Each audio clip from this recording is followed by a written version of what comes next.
Գյուղացիական տնտեսությունների ապահովագրությունը հասանելի դարձնելու համար կառավարությունն այս տարի ևս կփոխհատուցի գյուղացիական տնտեսությունների ապահովագրության ռիսկերի մեղման զգալի մասը։ Մարտի 13-ի հերթական նիստում է քննարկվել հարցը։ Աջակցություն կտրվի նաև ապահովագրական ընկերություններին։ Նախկին 50-ից 60% ապահովագրավճարի փոխհատուցումը առաջարկվում է դարձնել 70-ից 80։ Նախագծով փոխվել է նաև ապահովագրական մշակաբույսերի կազմը։ Եթե նախորդ տարի Ծիրանը եւ խաղողը չէինք ապահովագրում, ապա այս տարի կապահովագրենք, կլինեն մշակաբույսեր, որոնց համար բոլոր ռիսկերը հասանելի չեն լինի, մասնավորապես հացահատիկային մշակաբույսերի համար ցորեն գարի վարսակ հասանելի կլինի միայն երաշտի ռիսկից ապահովագրությունը։ 25 թվականին կապահովագրվեն 13 մշակաբույս՝ խաղող, ծիրան, դեղց, կարտոֆիլ, սալոր, խնձոր, բալ, կեռաս, ձմերուկ, սեղ, ցորեն, գարի, վարսակ, 4 ռիսկերից՝ կանոնային սրտահարություն, երաշտ, կարոտահարություն եւ հրդեհ։ 2020-ից մեկնարկած գյուղատնտեսության ապահովագրության ծրագիրը այս ընթացքում խնդիրներ առաջ բերեց։ Գործադիրի ղեկավարը խոսեց ապահովագրավճարներից օգտվող անբարեխիղճ տնտեսվարողներից։ Հիմա մենք փորձում ենք ապահովագրական գյուղ ապահովագրության համակարգը Հայաստանի Հանրապետությունում փրկել։ Ինչ ենք ուզում փրկել։ Որովհետև այդ ապահովագրության համակարգի ներդրումը բերել է ինչ-որ անառողջ պրոցեսների։ Պարզվում է տեղեր կա մարդիկ գինեն, որ ամեն տարի այնտեղ կարկուտ է գալիս, ապահովագրում են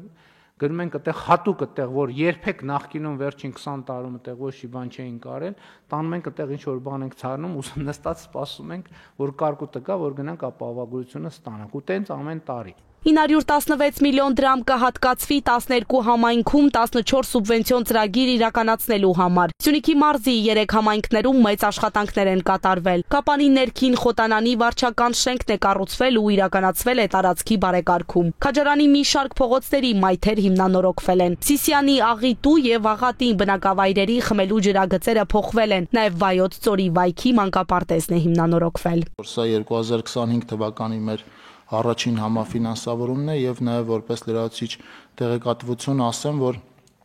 արդեն միջգերատեսչական հանձնաժողովը սկսել է 2025 թվականի հայտերի ուսումնասիրությունը եւ երեկվա նիստում արդեն ունենք բավական մեծ թվով հայտեր, որոնք կուղարկվեն համայնքները առաջիկայում մրցութային գործընթացներ սկսելու եւ շինաշխատանքներն հնարավորինս արագ մեկնարկելու համար։ Կառավարությունը բացասական եզրակացություն տվեց ազգային ժողովի Հայաստան խմբակցության առաջարկած հարկային օրենսգրքում փոփոխությունների նախագծին, որով ակնկալվում է կասեցնել հարկման բեռի աճը, նաև չեղարկել ֆիզիկական անձանց եկամուտների հայտարարագրման գործընթացը։ Փաստաթղթի մանրամասները ներկայացրեց ֆինանսների նախարար Վահե Հովհաննիսյանը։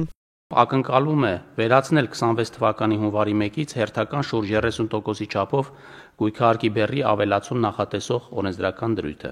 Մինչև նոր համակարգի ներդրումը գործող գույքային հարկերի ամբողջ ներուժը կազմում էր համախառն ներքին արտադրանքի 0.2%, ինչը ըստ նախարարի չափազանց ցածր ցուցանիշ է համադրելի երկրների համեմատությամբ։ Տարբեր երկրներում այդ ցուցանիշը հասնում է 1-ից 3%-ի։ Հայաստանի Հանրապետությունում անշարժ գույքի հարկի ներուժը որպես համայնքային բյուջեների եկամտի կարևոր աղբյուր գործնականում գրեթե չի օգտագործվել։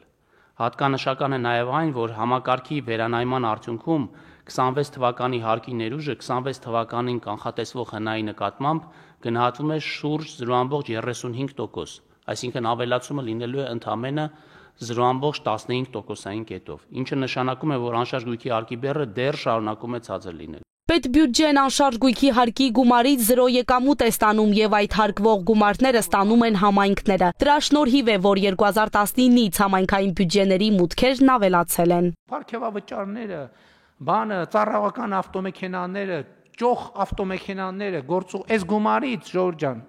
ամբողջը ոչ մի բան այդ նպատակների համար չի ծախսվում։ Եվ հետեւաբար ինչքան էլ բարդ է, ինչքան էլ դժվար է, ինչքան էլ պոպուլյար չի։ Մենք այս որոշումը կայացնենք, մենք պինդ կանգնելու ենք այս որոշման վրա, Կներեք, այս հարցում չի լինելու ոչ մի կոմպրոմիս, բացարձակապես ոչ մի կոմպրոմիս, որովհետև մենք այս հարցով ստիպում ենք, որ համայնքը զարգանա, ստիպում ենք, որ համայնքը ավելի լավ ապրի, ստիպում ենք, որ գյուղը ցեխի միջից դուրս գա։ Կադաստրային գների փոփոխությունների շնորհիվ համայնքային հողերի գներն էականորեն բարձրացել են, ինչը նշանակում է, որ նաև համայնքային եկամուտներն են ավելացել։ Միկրոռեգիոնալ փաստաթղթի ընդունման շնորհիվ գյուղատնտեսական նշանակության հողը դարձել է խառը կառուցապատման հող եւ վերջինիս գինը բարձրացել է։ Մյուս կողմից էլ ձևական աճուրդների հետ կապված խնդիրներ կան։ Երկարատև քննարկումից հետո վարչապետը հանձնարարեց համապատասխան կառույցների միջոցով վերահսկել եւ արգելել ձևական աճուրդները։